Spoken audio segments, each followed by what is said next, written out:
एक लेवा एक देवा दूतम, कोई किसे का पिता न पूतम। ऋण संबंध जुड़ा एक ठाठा, अंत में सब बारा बाटा।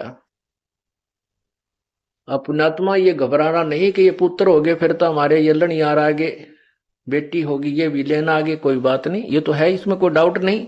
लेकिन अब हम परमात्मा की पावर से जुड़ गए, इनका लेन देन वो भगवान आसानी से करवाओगा। और इन बच्चों को भी राम नाम मिल गया, आपको भी मिल गया। ये परमात्मा आपके सूली को सूल में कांटे में डालने लग जाएगा।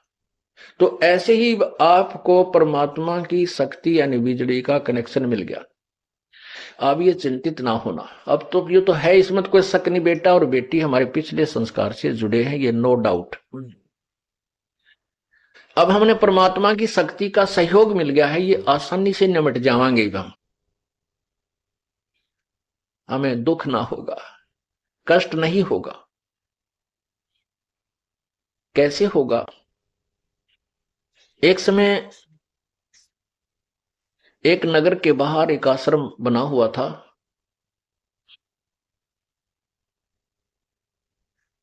और उस आश्रम में एक संत आता था। वहां महीना, 1.5 महीना, 2 महीने वो रुकता था, फिर अपने दूसरे आश्रम में चला जाता था।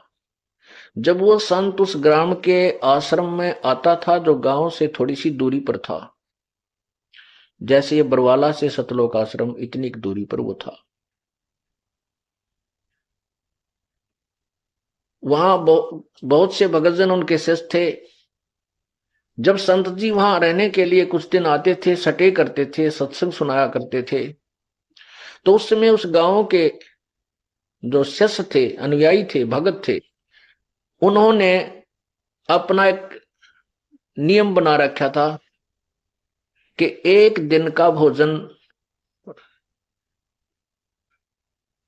एक व्यक्ति एक दिन का भोजन कराएगा, घर से बनाकर ले जाएगा, और महात्मा जी को और उसके साथ जो 2 4 10 शिष्य रहते थे उनको, उनका सबका भोजन वो एक ही घर से जाता था। तो ऐसे वो प्रतिदिन प्रत्येक का नंबर बंधा हुआ था। एक दिन एक भक्तमती बहन का नंबर था,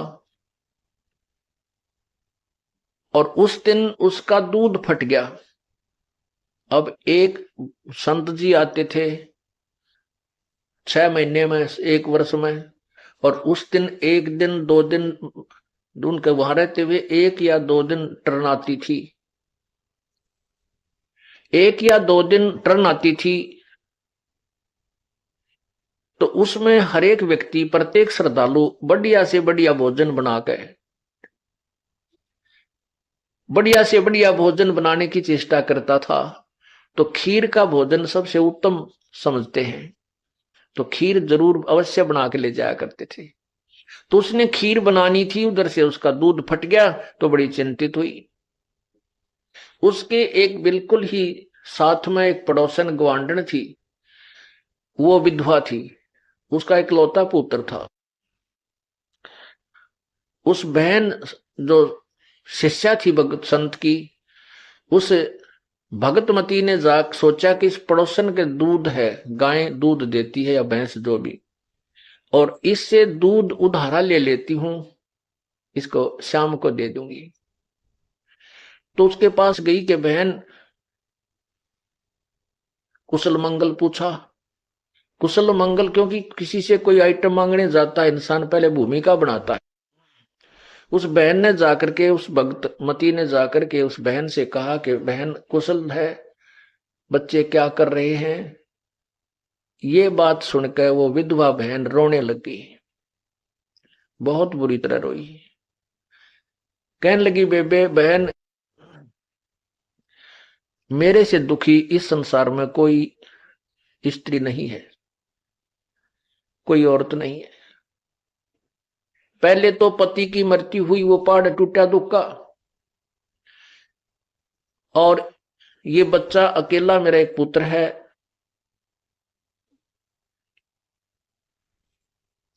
तो मैंने ये सोचा था कि बच्चा भगवान ने एक बालक दे रखा है, इसको पाल पोस कर बड़ा कर दूंगी। इस उद्देश्य से मैंने दूसरी शादी भी नहीं कराई और ना ही किसी कर्तव्य में मैं पीछे रही, यानी बच्चे को बहुत पिता वाला प्यार भी दिया मैंने। इसने जो भी मेरे से मांगा वो वस्तु जितनी संभव थी मैं इसको देती रही, और ये भी इसके कारण ये बिगड़ गया, जवान हो गया, अब घर से बाहर चला जाता है, मेरी एक बात नहीं मानता, ना बताइयो रात ने किस टाइम आकर पड़े है, और क्यों कहती हूं तो जवान बेटा है, डर लगे कदे ऊक चूक ना कर जा, उल्टा बोलता है, कति कहे कि नहीं मानता, आज्ञा का पालन नहीं करता। सारी रात उसके दरवाजे की तरफ देखती रहती हूं, भगवान कोई उक चुक ना हो जा, और ये निकम्मा शराब पीने लग गया। न्यू कहकर वह बहुत रोई। उस सत्संग में जाने वाली बहन ने कहा कि बहन तू एक बात मान मेरी, हमारे साथ सत्संग में चला कर, यूं तो तू रो रो कर मर लेगी, या सारा दिन यह बात तेरे मन में घूमती रहती है, आप मेरे साथ सत्संग में चला कर, वहां जाने से संत के आशीर्वाद से और वहां भक्तों से मिलेगी, बहन बेटियों से मिलेगी, है तेरा मन कुछ परिवर्तन आएगा।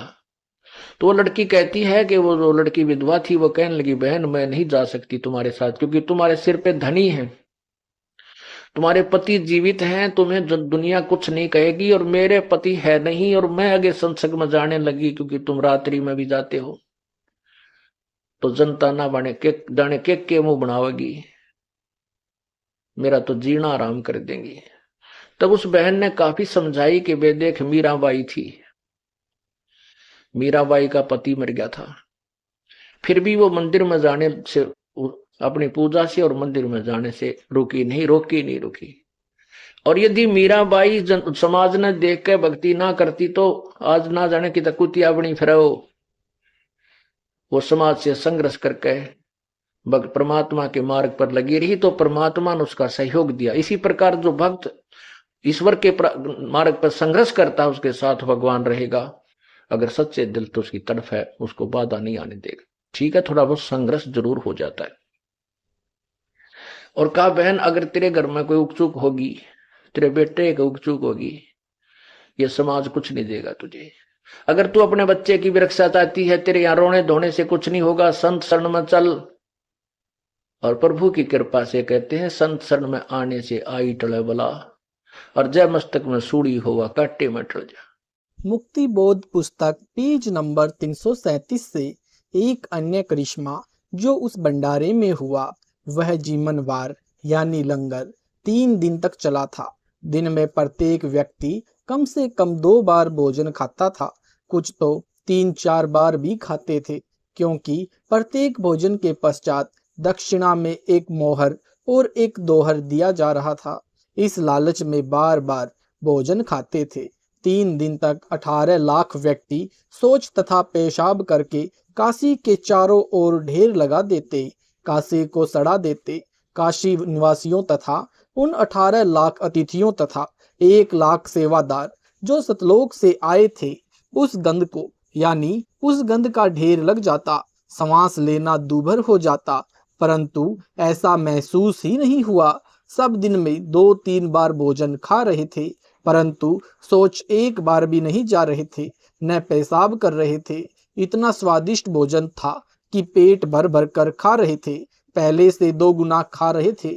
उन सबको मध्य के दिन टेंशन हुई कि न तो पेट भारी है, भूख भी ठीक लग रही है, कहीं रोग न हो जाए।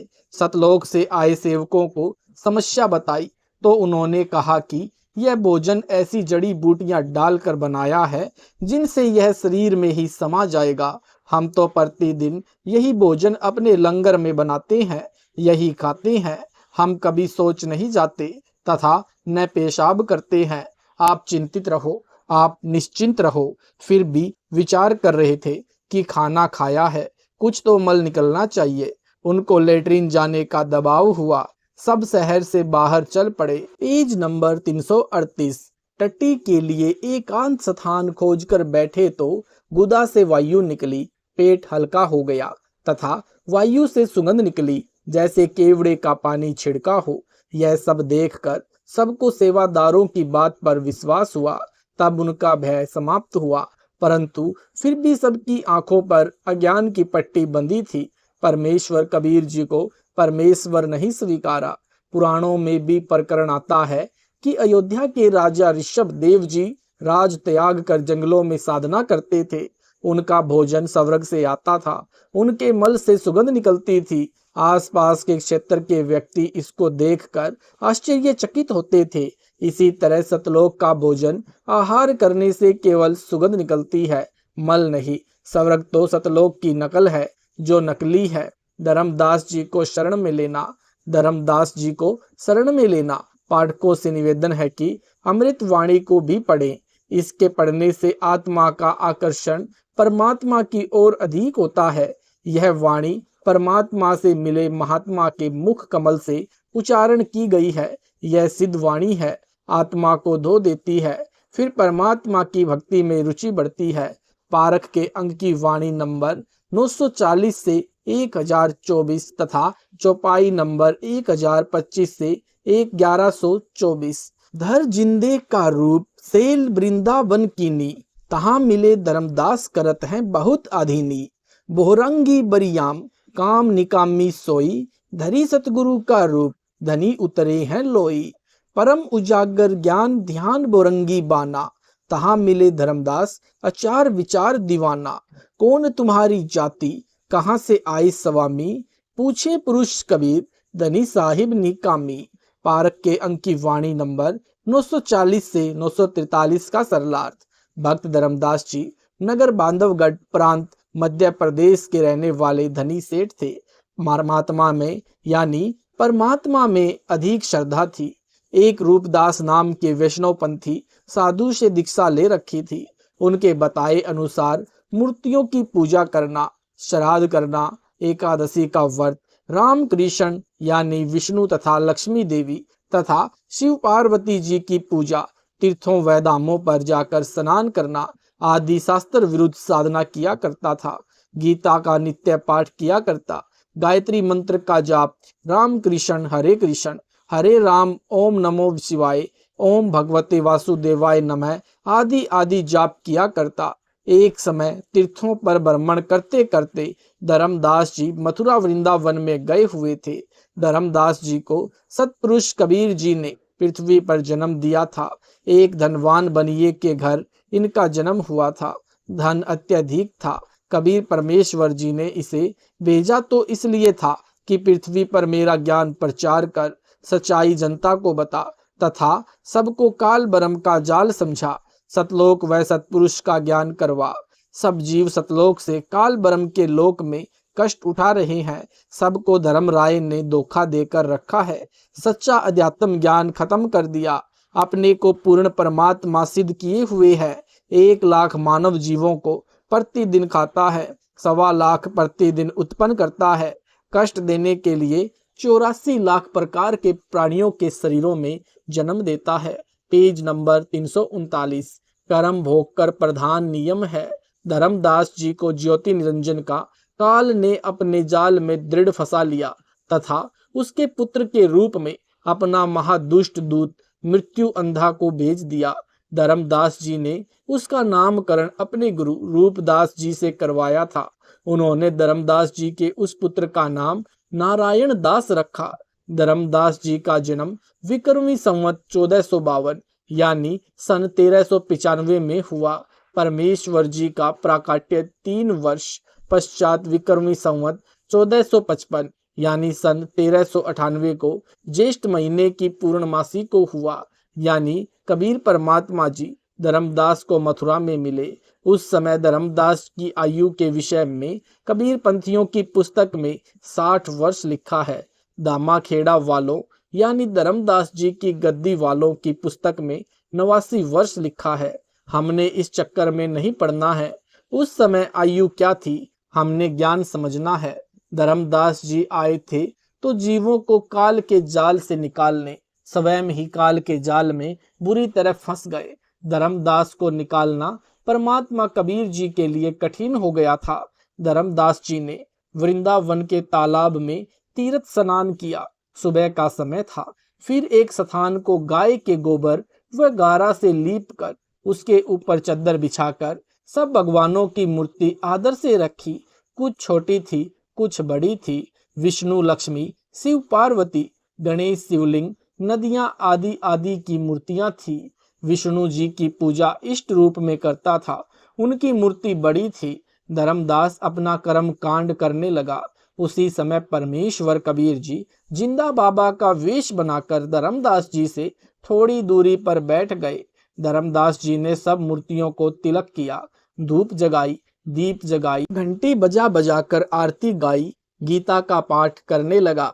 कबीर जी और निकट आकर बैठकर ध्यान से गीता का पाठ सुनने लगे। जब धर्मदास जी ने सब पूजा कर ली, तब कबीर जी ने प्रश्न किया कि हे स्वामी जी, आप किस जाति से संबंध रखते हो तथा कहाँ से आए हो? आप तो पहुंचे हुए संत दिखाई देते हैं। हम वैष्णव बैरागी, धर्म में सदा रहाई, सुधर न बैठे संग, कलप ऐसी मन माही। दोहा, सुन जिंदा मम ज्ञान को, अधिक अचार विचार, हमरी करनी जो करे, उतरे भवजल पार। धर्मदास वचन पारख के अंक की वाणी नंबर 944 से 945 का सरलार्थ। धर्मदास जी ने उत्तर दिया कि मैं वैष्णव पंथ से दीक्षित हूँ। मेरे को अपने परमात्मा विष्णु के प्रति पूर्ण वैराग्य है। सदा अपने हिंदू धर्म में पुण्य के कार्य करता हूँ। हम शूद्र को निकट नहीं बैठने देते, यह हमारे मन की कल्पना है। हम शुद्ध सवच रहते हैं। हे जिंदा, हमारा ज्ञान सुन। हम अधिक आचार विचार यानी कर्म कांड करते हैं। हमारी क्रिया जो करेगा वह बहुचार यानी वह बहुजल से पार यानी संसार सागर से पार हो जाएगा। बोले धनी कबीर, सुनो वैष्णव बैरागी, कौन तुम्हारा नाम, गाम कहिए बड़भागी। कौन कोम कुल जाति, कहाँ को गवन किया है। कौन तुम्हारी रैसी, किन्हें तुम नाम दिया है। कौन तुम्हारा ज्ञान ध्यान सुमरण है भाई। कौन पुरुष की सेव, कहाँ समाधि लगाई।